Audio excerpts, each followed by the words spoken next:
1967 west బెంగాల్‌లోని ఒక railway స్టేషన్‌లో ఒక ప్యాసింజర్ ట్రైన్ వచ్చి ఆగింది. ప్రయాణికులందరూ ట్రైన్ ఎక్కారు. స్టేషన్ నుంచి ట్రైన్ బయలుదేరింది. రైల్వే స్టేషన్‌ని క్రాస్ చేసే సమయంలో ఒక అమ్మాయి వైట్ శారీ కట్టుకొని ట్రైన్ వెనక పరిగెడుతూ ఉంది.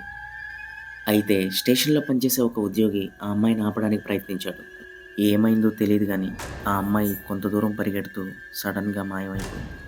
అయితే ఆ వ్యక్తి చూసిన ఆ దృశ్యాన్ని తనతో పనిచేసే మిగతా వాళ్ళతో కూడా చెప్పాడు. వాళ్ళెవ్వరూ కూడా దాన్ని నమ్మలేదు. ఆ రోజు పని ముగించుకొని ఇంటికి వెళ్ళాడు. ఎవరూ ఊహించని విధంగా ఆ మరుసటి రోజు అతను చనిపోయాడు. ఆరోగ్యంగా ఉండే అతను ఎలా మరణించాడో ఎవరికీ అర్థం కాలేదు. ఇది ఆ భూతం పనేనా? అయితే ఆ మరుసటి రోజు నుండి ఆ అమ్మాయి ఆత్మ అక్కడ పనిచేసే ఉద్యోగులకు మరియు అక్కడికి వచ్చే ప్యాసింజర్లందరికీ కనిపిస్తూ ఉండేది.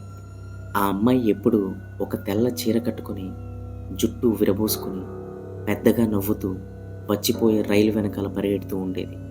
అది చూసిన ప్రయాణికులు మరియు అక్కడ పనిచేసే ఉద్యోగులు ఎంతో భయపడేవారు. కొన్ని రోజుల తర్వాత అక్కడ పనిచేసేందుకు ఎవరూ ఇష్టపడేవారు కాదు.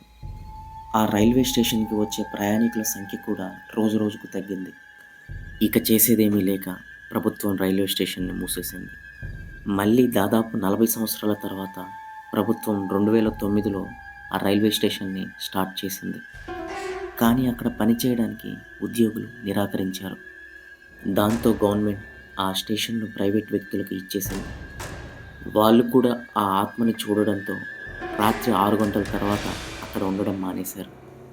ఆ చుట్టుపక్కల ఉన్న గ్రామస్తులు కూడా ఎప్పుడూ ఆ ఆత్మని చూస్తూ ఉంటామని చెప్తూ ఉంటారు.